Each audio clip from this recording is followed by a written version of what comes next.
up, ladies and gentlemen? I'm Michael Flaherty. Wow, you just crapped all over my intro. That's cool. Just bringing some energy. I'm just doing what I can. It's contributing. But yes, and what are you gonna shit on me for being energetic? Come on, that's the opposite of what you should do. Support me. I want to feel safe. This is a really good start. It's a really good start. What is the podcast we're doing? Flahertys on Films, where we count down the top 100 American Film Institute films of all time. What a boring premise for a podcast. That sounds really bad. List. It's the 2008 list specifically. What's the film this week? It's Silence of the Lambs from 1991. You want to tell us what it's about? Surely. Here's the IMDb description.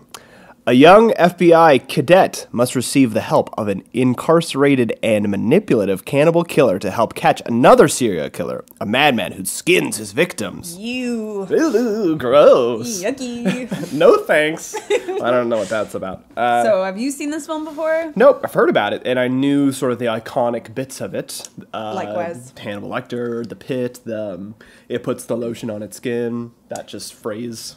Yeah. From a lot of parodies. All that. Yeah. Yeah, I think it's almost weird that I haven't seen this film because I haven't made a point not to see it. Oh, you've never seen it either? Yeah, just never came up. Yeah. You know? Any initial reactions? It was okay. I didn't love it. Yeah. All right. I mean, I don't know. I guess I expected to be like bowled over by it just because like people effing love this film. And I think the guy who did this film just died recently, so people were talking about it a lot. Huh. I always wonder if, like, because I feel like nowadays serial killer is such a big part of like shows and movies and podcasts, where it's like if a movie back then, I mean in the 90s, is that when this came out? But like, you know what I mean? Like where it just wasn't so much. People were really thirsty for this kind of entertainment that was not available all the time. And there's so many bits of it that are so iconic. You're talking about the early 90s like it was a long time ago. Just saying in a decade where we did not have so much serial killer content. So that's all I mean. Another interesting thing for our listeners is that Michael and I, we are from Wisconsin, the state where Willem Dafoe Where's this going? Oh, okay. There again. All right. And Wisconsin is known for having some of the most infamous serial killers. Oh, yeah. And then some of the things that were used in this movie, I think, are like based on some of the Wisconsin serial killers. Like Ed Gein, who used to make shit out of skin and wear... That being said, I don't know anything about those serial killers. He used to. Even though I'm from Wisconsin. And Jeffrey Dahmer. I won't be any help, but I'm hoping you're the expert on that. Oh, man, I have exhausted all of my knowledge. Well... somebody told me a fact like, oh, you know Wisconsin has the most serial killers per capita? And I'm like, that is a weird fact, and I never verified it. Mm-hmm. Must be true. I guess it could be true. It's true. That's fact. What does that even mean, per capita? What is even a serial killer? I don't know, but... What is the measurement per capita? Who made that up? That sounds ridiculous. What is a capita? I think it's just population. It's a bullshit made-up word. So, yeah, anyway. So this is our favorite movie. Yeah, but contrast. Yeah, let's see what some critics thought of it. Okay. This is a part of the show where we look at the 1-star Amazon reviews of the DVD / the stream. And there were a lot. I mean, there were a ton of reviews in general, and it came out to 5 stars, but people had a lot to say about this. Do you want to go first? Sure. Anyone who prefers this mess over the superb Manhunter is simply an average viewer of our time, possibly not too bright and not experienced in the genre, as the comments show. Oh, okay. What is Manhunter? I don't know. Is that in this series? So I thought it was Mindhunter, which is not, because this review's from 1999. So, whoa. And I'm like, Amazon's been around that long? Oh, yeah. So this film has like movies in a series, right? One's called like The Red Dragon. I made that up. I think Manhunter's another thing. Okay. But I don't know. Here's another review by Dix88. You know it's going to be a good one if it's Dix. All right, here we go. Hate it. Hideous. Disgusting. Horrible. I don't know why people make movies like this. 2 great actors in a movie that is sheer hell. Whoa. It is hideous and disgusting. That's kind of the point. Yeah. It makes money, dicks. Yeah. That's why people make it. Average B movie. It's a piece of trash for people who like trash, but don't expect to be impressed. So B is not 1 star. They messed up there. Parker Lewis says, Lamb's silence is interrupted only by audience's snores. Oh, yikes. Wow. It cuts deep. King Ken says, this movie was bad because of how most it weren't even good. Do we want to maybe review that one? Yeah, the movie was bad because, here's why, how most of it weren't even good. Yeah. That is a criticism. It would be better if it was better. Here we go. Chip Lugs says, silly. The USA has no better security than a birdcage for a serial killer? Rubbish. I don't get that one. No, so I think he's talking about in the museum when they have Hannibal just in that big cage. And he's like... Okay, wouldn't describe it as a birdcage. It did look like a cell. What were they in a museum? What was that building they were in? I don't even remember. I don't know. Yeah. That's a good question. I mean, I think Chip Lugs is onto something. Misleading. Not a single lamb. I don't think he's genuine, but man, I wish. He was just so, he was looking for sheep the whole time. By the way, 40 people found that review helpful. Yeah. Also, that's not true, right? Doesn't she like have flashbacks to the lamb situation? She definitely talks about that. I don't remember if there's actually a lamb on screen, but I'm going to trust Gregory on that one. Yeah. Let's just take his word for it. Although I would also believe that Gregory just hadn't seen the movie. I just thought that would be a funny thing to say. Yeah, he was right. It's pretty humorous. But why don't we get a little more background, a little more info? Yeah, maybe I some like lamb counts. Sometimes ignorance is bliss, but in this occasion, I think being smart is Also good. Yeah. That's full. That's gonna be the new saying. And I don't know. Are you ready, Sam? Because it's Bam. Time for Sam. I am ready. Yeah, all right. Sorry. Okay, Silence of the Lamb. It's based off of a book, actually, that came out. I don't have information on the book. I'm sorry. That's fine. Some people in the reviews talked about how sometimes it was too faithful to the book, which I thought was a weird complaint. Huh. I get it. This is one of 3 films to win all the top Oscars. So, Best Actor, which went to Anthony Hopkins, Best Actress, Judy Foster, Best Director, Best Picture, Best Screenplay adapted from another medium. So, it won all 5 of those. It's the only horror movie considered, I guess, to win an Academy Award. What does horror movie mean? You're scared. I was Boo! just... Ah! Oh no! Oh no! Not me. Now, you guys get horror. I'm a murder. Be murdered. They actually had a lot of FBI help with this film. Oh. The Bureau of the FBI's Behavioral Science Unit actually assisted with it, and the FBI has expressed that they were impressed for the accuracy with the criminal investigation, serial killers, and victims. Was it realistic that they would just pull a trainee out of trainee camp?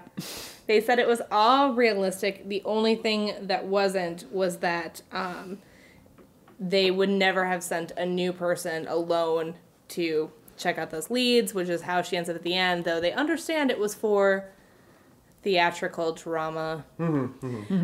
They also were very helpful because they viewed this film as a potential tool for recruiting new female.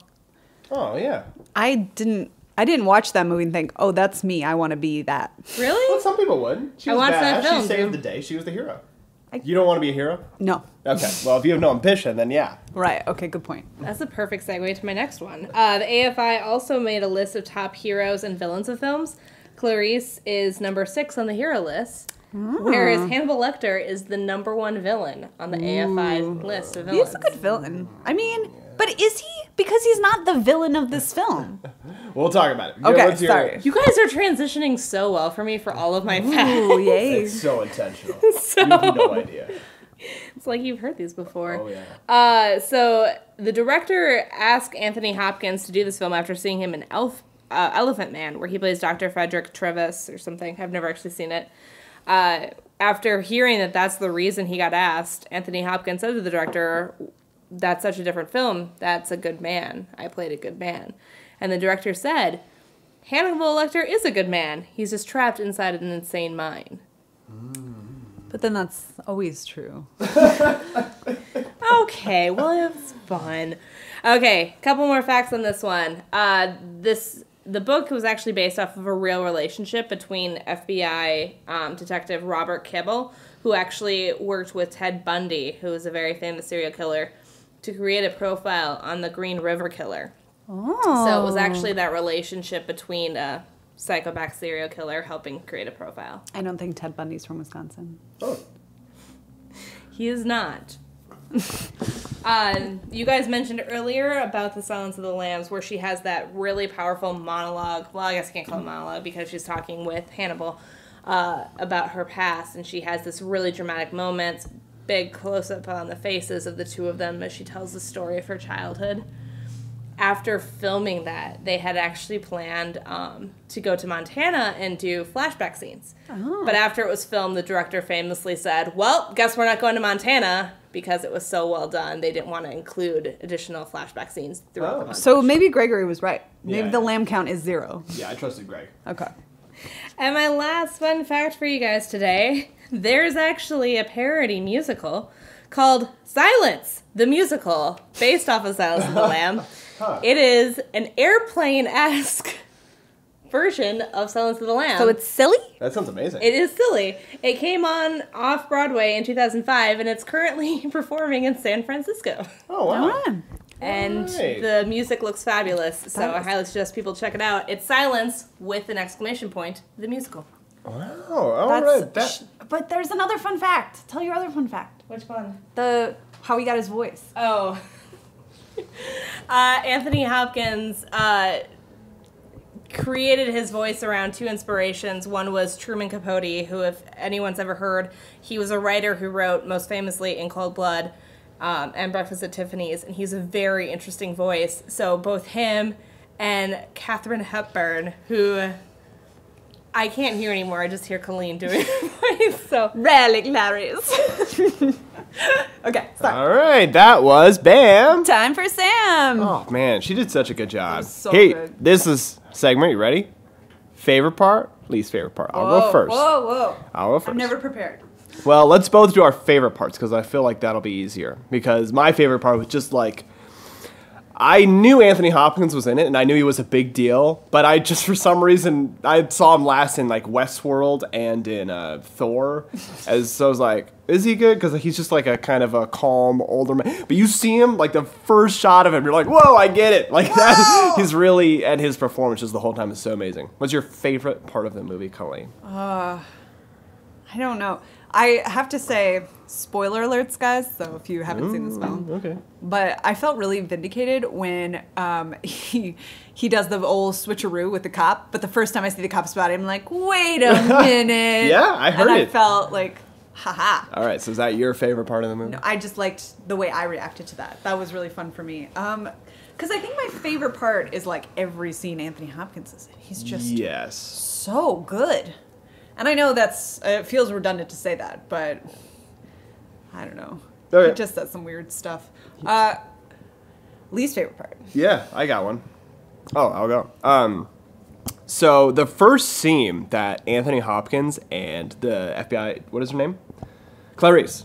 The first time they were sort of interacting, I loved what the camera was doing. So you had this kind of camera that was kind of like sort of at a lower angle looking up at Jodie, and she's looking off camera at at Anthony Hopkins. But when it shows Anthony Hopkins talking, the camera's like dead on, he's right in the center, he's looking at it. I thought, oh, that's such a cool shot. But then the movie kept doing that for no reason. Like, Jodie Foster and the woman were just like in a bed just talking to each other, having a casual conversation, and the camera was going back and forth just like with that same... Like the director had a fun trick. And right, and then he just used it all the time very sloppily. And that didn't take me out of the movie. It wasn't terrible, but it was just like, you kind of ruined that for me. Yeah. So, yeah, that's just a bad part. I don't know if it's my least favorite. I don't know.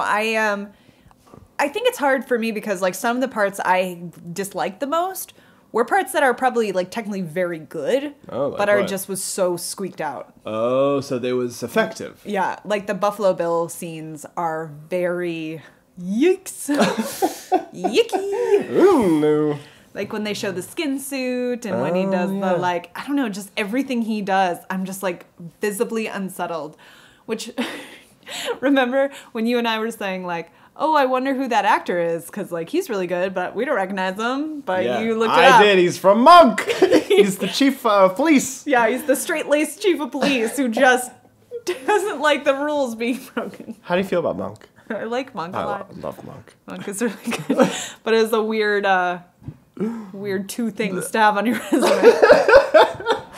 Buffalo Bill and Monk. Oh, God. Like, because even when Buffalo Bill is, like, in normal settings, like, when, at the end of the movie, when Clarice comes and he's just trying to be a normal guy, and I'm like, but he still seems like a serial killer. Mm-hmm. It's just very good, but, oh, yuck. So, did you like this movie? What are other thoughts about it? So I actually have seen Hannibal, the TV show with Mads Middleston. It's one of those. Mickelson, Masterson, something like that. Yeah. Although in that show, like, Mads is like really creepy the whole time, even when he's like supposed to be a normal person, and like we're seeing him live his normal life as a psychiatrist, and it's like you don't buy it at all because you think he's like just the second he says anything, you're like, oh, he's a serial killer. That sounds pretty good. I mean, it's a really beautiful show. I don't know if it's good. I mean, also, sorry, Matrix, help me out. Morpheus is in it. Oh, okay. He's very good.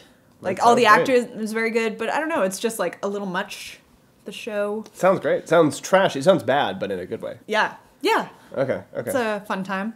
Robin Wright is also in it, and she ends up hooking up. Anyway, sorry. What are we talking about? Dunno. Oh, that was my kind of introduction to this. So what I wanted to say that I was surprised about this film is it was more subtle than I thought it would be. Like, it wasn't actually as, even though there were some scenes that were very graphic, it wasn't like that in your face all the time. I suppose that's a positive aspect of it. Yeah. I remembered my other least favorite scene. Okay. Was when that guy splooged on Clarice. I didn't like that. That was yucky. And then everyone watching came up with other words for splooge, which was fun. Splazzed, jizzed. That was a good time. That was fun. Yeah, that was a fun time. So yeah, I guess like we can just get into this. Oh, what did you think of the character of Clarice? Did you think she was a good hero? Yeah, I thought she was perfectly all right. I mean, she wasn't super interesting. She's just like... There. Yeah, she just did her job. She was super good, and... Yeah, I thought she wasn't that interesting either. So, when you were reading the reviews, you said some people didn't like Jodie Foster? Yeah, but that we should see Flight Plan. Which... But, you're right, yeah. Silence of the Lambs, no, you gotta catch her magnum opus. Some people thought that her accent was a little over the top. But that's probably her real accent, I imagine. That's not her real accent. Oh. Jodie Foster is not Southern. I don't know. I bought it. I thought it was... I thought it was good. But I did think there was a weird time when, like, he's deconstructing her. He says, oh, I see you tried to get rid of that backwater accent. And I'm like, she did? It's a really heavy accent. Yeah, it's a terrible attempt. Ugh. I thought her performance wasn't, like, captivating, but she was perfectly cast. I mean, she did have some good scenes. Yeah. Like, and she played off Anthony Hopkins very well. Yeah. I mean, I can't give her too much credit because, like, Anthony Hopkins, he's the star of this movie. Let me ask you another question. Sure. Were you ever scared or in suspense? Because I feel like those are very important for a horror movie, right? For the last, when she's in Buffalo Bill's house in the end, then I could say yes. But in any of the Jodie Foster, Anthony Hopkins scenes, I don't think I was. Right? Me neither. Yeah. I think being grossed out, like, I mean, I guess if you think Saw is a horror film, like torture porn and stuff, like I was grossed out a lot, but the only scene that was tense was the end chase scene. Yeah, I don't think this is an amazing movie, and I thought of that during the sort of near the end of the movie where Anthony Hopkins is in his birdcage and then he escapes. Aha! It is a birdcage.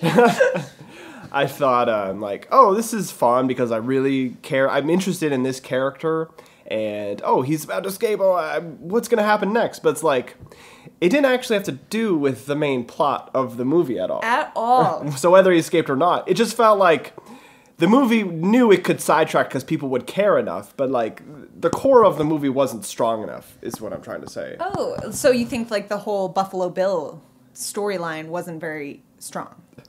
Just for them to be like, well, let's just spend like 20 minutes on this other story. Just like, okay, I mean, it is interesting, I guess, but it just feels pretty weak at the end. Okay, just so we can have a like really brief recap. So Clarice, Jodie Foster, is a student at the FBI who apparently they think is so amazing they're going to have her talk to Hannibal Lecter and try to get him to help with a profile on this serial killer who skins people alive, and that's Buffalo Bill. And that's the whole thing. That's the story, right? Right.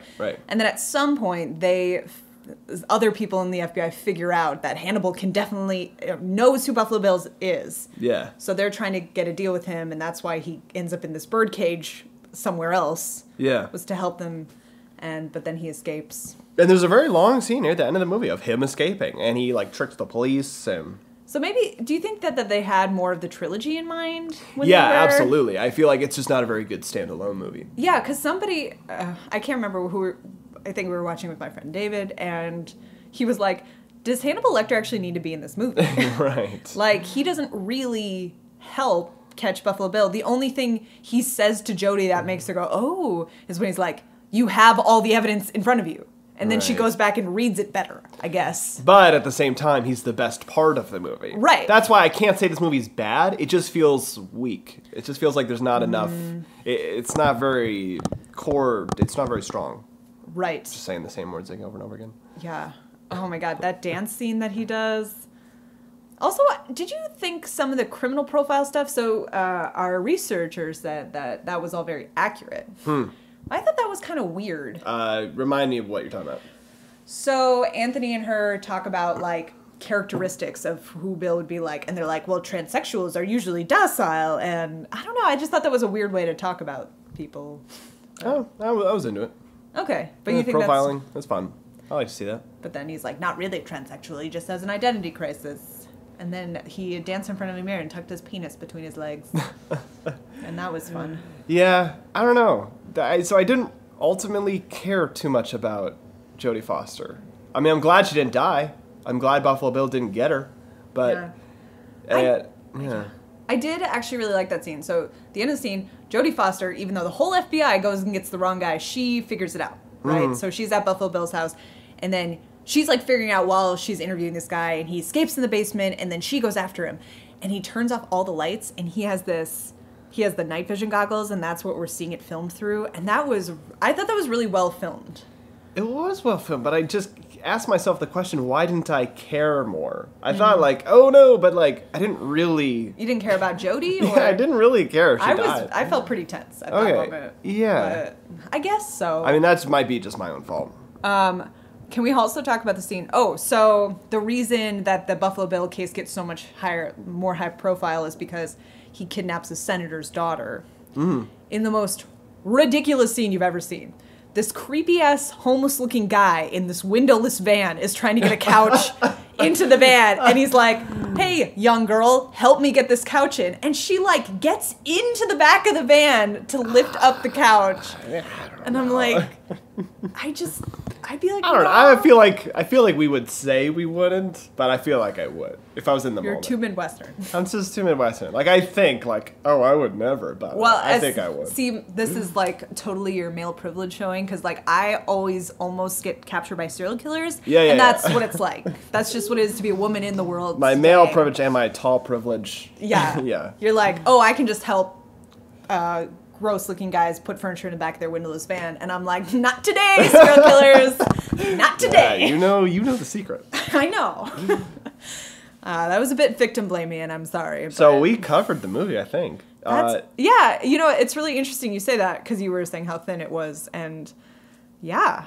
I think that's it. Oh, the pit was really... I get why some elements of this movie are iconic. Like, I get why you would watch this movie and you would just never forget Anthony Hopkins' performance and the scene with the pit, Buffalo Bill's house. So I get why that stuff would be so memorable. Monk's boss. Yeah, obviously he just gives such a great performance. So I get why this movie has its sort of... I needed to talk about how... So Buffalo Bill... First of all, he kept butterflies, which was important. And I feel like that was a metaphor I didn't quite get. Like metamorphosis or whatever. But so he's already keeping women in his pit in his basement and wearing skin suits.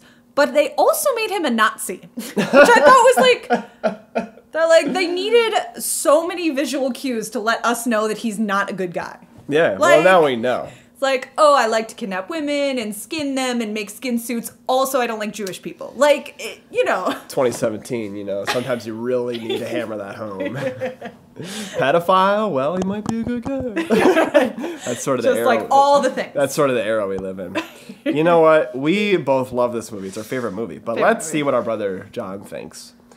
This Bro Call is the segment. Call Brother John. Calling Brother John. Oh my God. I forgot about my favorite part. I thought about it. Well, you can tell John. I'll tell John.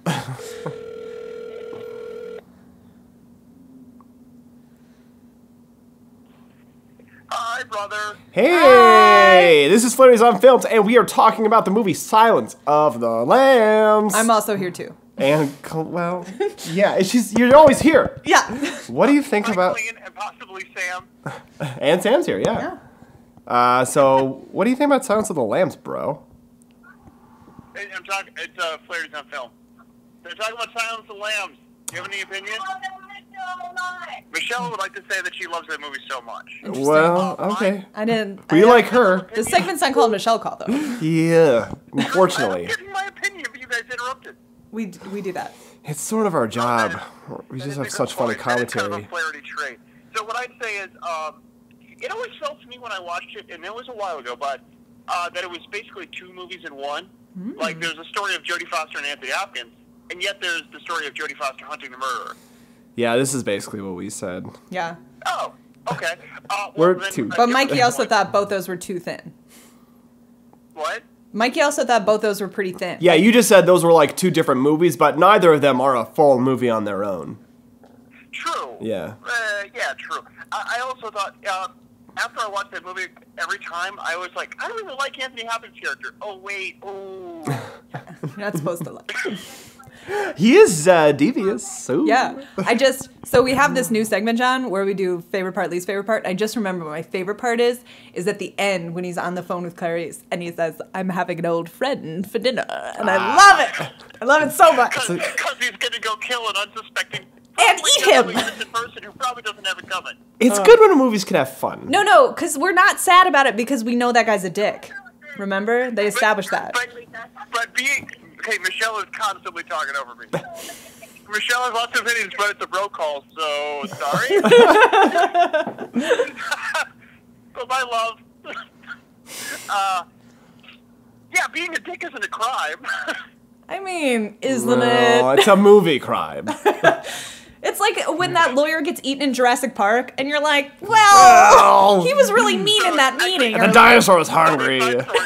I literally had to sit through a 3-hour harassment training today, and one person at one time, like, they keep giving example after example. What if somebody's just a dickhead? And they're like, no, that's actually not harassment. Damn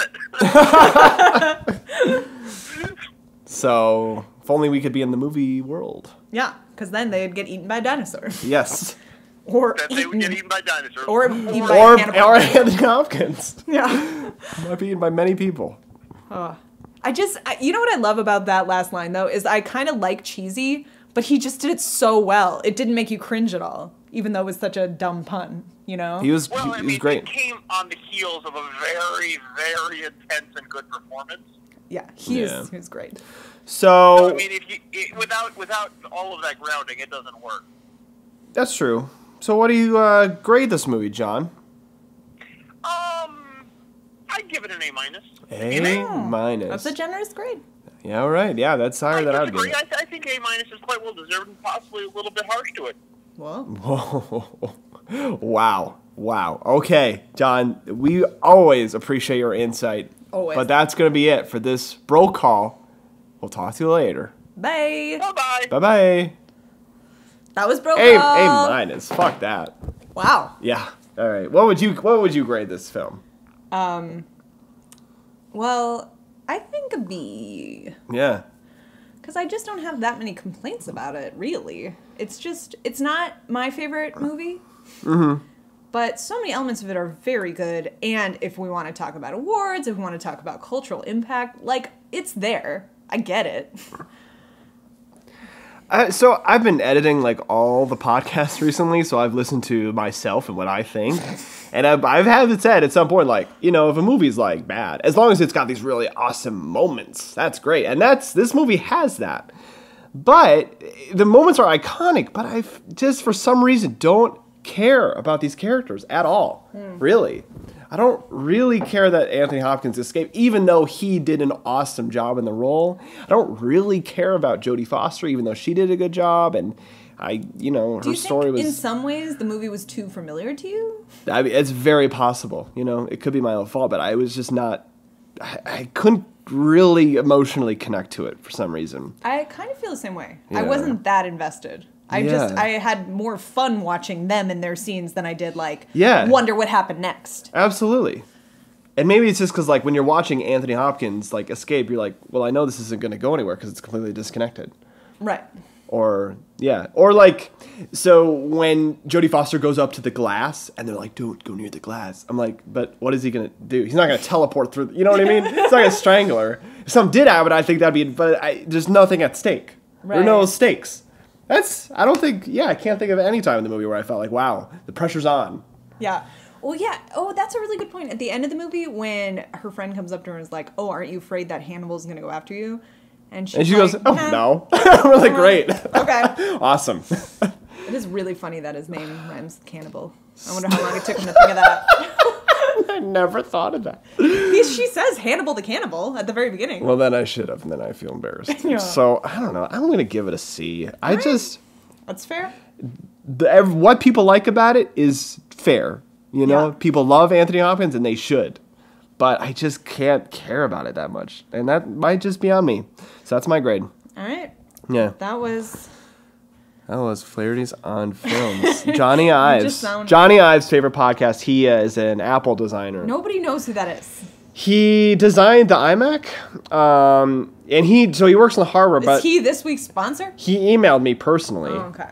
And said, I'm going to redesign iTunes so that it's just one link. Because he's all about like minimal design. So just one link that just links to our podcast, to our latest episode. Wow, that was really cool of him. I said, Johnny, I don't know. Like everyone, how are you going to listen to the Beatles? That's a really great question. Anyway, who are we sponsored by? This week, I don't know if we have any sponsors this week. Fuck. We're broke. I think we're out of money. We're out of money. So damn if you it. want to send us some money. Please send us some money. Yeah. The sponsor is you this week for listening. Because you emotionally, I feel like I have a wealth of good feelings in my heart wallet. Yeah, and please, if you're enjoying this podcast, please rate us 5 stars on iTunes. And if you're not enjoying this podcast, what the fuck are you doing? Mm-hmm. We're like 20 in.